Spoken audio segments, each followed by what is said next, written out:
Voltamos para o segundo bloco do Produtor Quer Saber, que hoje destaca aí falando sobre um panorama do setor do café no Brasil com o assessor técnico da CNA, Maciel Silva. Maciel, no primeiro bloco nós já começamos a fazer esse panorama, né, e chegamos até os preços do café arábica. Podemos começar esse segundo bloco falando aí como é que são os preços para quem produz, então, o café Conilon. Então, Marcelo, o café Conilon, ele também, esse aqui é um gráfico trazendo as cotações desse ano de 2017, então ele também apresenta uma tendência de queda, mas você vê que ele é mais suave, essa queda não é tão abrupta e esses picos também apresentam uma suavidade no aumento. Qual que é o principal fator desse comportamento? É o que a gente conversou anteriormente. Houve aquele limitação de produção, então essa oferta foi bastante justa com a demanda. Então, por mais que tenha essa sazonalidade, que tenha essa proximidade com a safra, ainda assim há essa reação aos fatores socioeconômicos, notícias que ocorrem no mercado como um todo. Então, ele ocorre ainda essas reações, mesmo com essa tendência de queda da sazonalidade. Então, nós verificamos que aqui no 18/1 foi a maior cotação do café Conilon este ano, chegando a 508,32 a saca. E no dia 9/5 agora, nós tivemos 407,11. Então, apesar de ser bastante robusto, ainda assim nós verificamos uma queda de R$ 100 no valor da saca nesse intervalo de tempo. A gente comentou, né, no bloco anterior justamente essa questão do Conilon, né, que agora está começando a retornar aos patamares históricos, você acredita? Não, Marcelo, eu acho que ele pode estar voltando aos patamares de preço, mas ainda assim ele vai ser superior do que a média que a gente verificava nos anos anteriores. Historicamente, né? Porque problemas climáticos que ocorreu em 2016, ele ainda assim vai afetar a produção dessa safra. Então, a expectativa é que nós tenhamos uma produção bastante similar à de 2016. Então, essa oferta e demanda vai ser bastante próxima novamente. Então, Marcelo, tratando do preço do Conilon, aquela mesma curva de sazonalidade, nós verificamos que o menor valor do preço ocorre no mês de maio, que é aquele pico da produção do Conilon, que é um pouco que antecede do Arábica. E em relação ao mês de dezembro, que tem a maior média, então ele está uma variação em torno de R$ 37,00 entre esses dois meses. Então a gente consegue ver esse comportamento sazonal, mas esses últimos anos, por conta dessa escassez, provavelmente ele não vai seguir essa curva como ocorre nos anos anteriores. Historicamente. Agora vamos falar um pouquinho das exportações brasileiras, né? Como foi o desempenho do país em 2016 e no primeiro trimestre de 2017? Marcelo, aqui, primeiro, 2016, nós vamos verificar que o Brasil exportou algo em torno de 34 milhões de sacas. Essa linha preta aqui, ela dá uma tendência de aumento, a gente vê que há uma tendência ano a ano de aumento das exportações brasileiras de café, mas em 2016 houve uma leve queda em relação a 2015, que foi um ano recorde de exportação. Então, ficou em algo em torno de 34 milhões de sacas.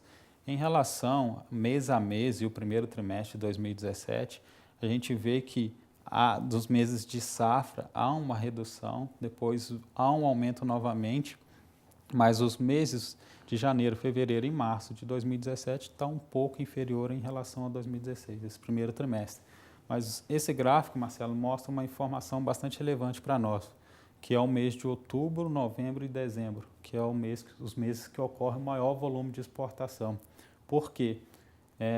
Nós exportamos principalmente para países do hemisfério norte, então a proximidade com o inverno, então esses meses antecedem ao inverno no hemisfério norte, esses países começam a exportar, aumentar o estoque nacional deles, que sabem que o consumo no inverno aumenta por conta da queda da temperatura. Então, continuando nessa questão das exportações, quais são os principais destinos, então, do nosso produto? Então, Marcelo, nós verificamos, como eu disse, os países do hemisfério norte são os principais importadores de café brasileiro, Estados Unidos com 19%, seguido da Alemanha, Itália, Japão, Bélgica e Rússia. Rússia, Turquia. Aqui nós verificamos que a Alemanha exporta um volume muito grande de café. Só o que ocorre? Eles não consomem esse café todo. eles são reexportadores de café. Então, eles importam café verde, processam e reexportam o café industrializado. E ganham mais. E ganham mais. Com certeza. Agora, o Brasil é o maior produtor mundial de café, né? Agora, quais são os outros países de destaque? Então, Marcelo, aqui nós verificamos que o Brasil é o maior produtor, seguido do Vietnã, Colômbia, Indonésia, Etiópia e depois outros países. Nós verificamos, ao contrário dos consumidores que estão, a grande maioria no hemisfério norte, os países produtores estão numa faixa equatorial, que é onde tem as condições de clima favorável para o cultivo das duas espécies de café. O Brasil é o primeiro, como eu falei anteriormente, o papel do Brasil no mercado de café é impressionante, porque se você soma a produção dos outros 4 países produtores, ela vai chegar muito próximo do que nós produzimos. Então, isso mostra que os fatos, o que acontece dentro do Brasil, é muito relevante para a cafeicultura mundial, para a formação de mercado, seja de preço, entre outros fatores. Tá certo, Marcel. Quais são as perspectivas, então, para a produção de café arábica na próxima safra? Na próxima safra, Marcelo, como eu disse, ela é de bienalidade negativa, porque 2016 foi de bienalidade positiva, então já se espera uma redução natural nessa produção. A Conab está estimando uma produção entre 35 e 37 milhões na primeira estimativa feita esse ano. A segunda está próxima de ocorrer, então nós podemos ver o que vai mudar entre uma e outra. Mas até o momento a expectativa é que seja entre 35 e 37 milhões.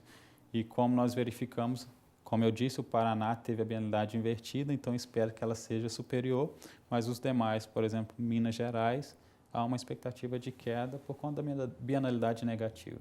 Não é fácil fazer os números, né? Transformar esses números, fazer essas análises em relação ao café, né? Sim. Sempre gera um pouco de polêmica, né, Marcelo? Sempre tem. O mercado de café sempre tem muitas dúvidas, principalmente em relação aos números, quando você coloca em conjunto consumo, exportação e produção, sempre a matemática ela deixa de ser uma ciências exatas. Esses números não batem com uma certa certeza. E o mercado reage muito a isso. Então, a construção de preço traz uma volatilidade muito grande e uma insegurança para o produtor sempre, né?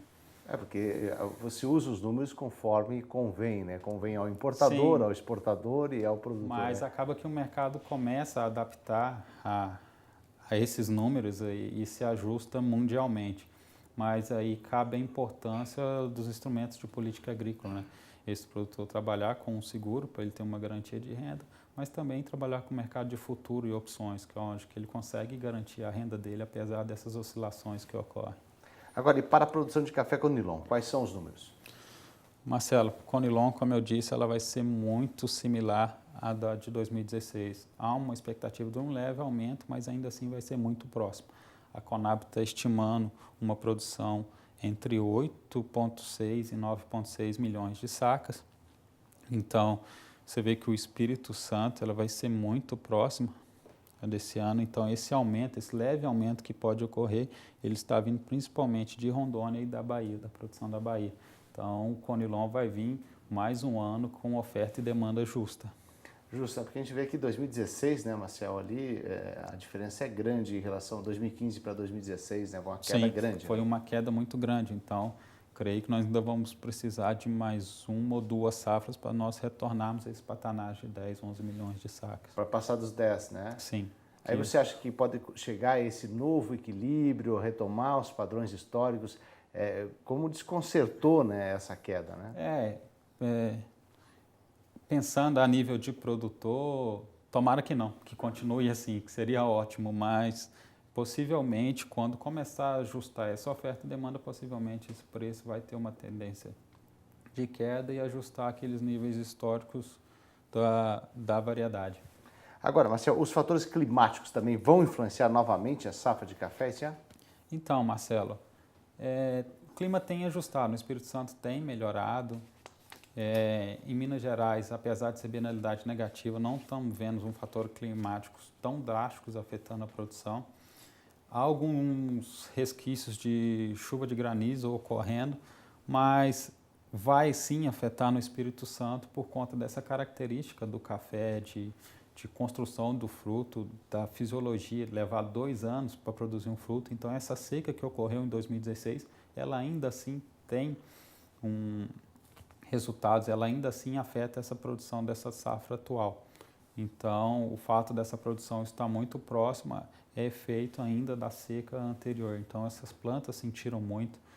Houve muita morte de lavoura, então a recuperação desse cafezal e a recuperação do poder aquisitivo desse cafeicultor também vai levar tempo para voltar a reinvestir nas lavouras. Tá certo, eu agradeço a participação do assessor técnico da CNA, Maciel Silva. Muito obrigado, tenha um bom dia, Maciel. Obrigado, Marcelo, bom dia.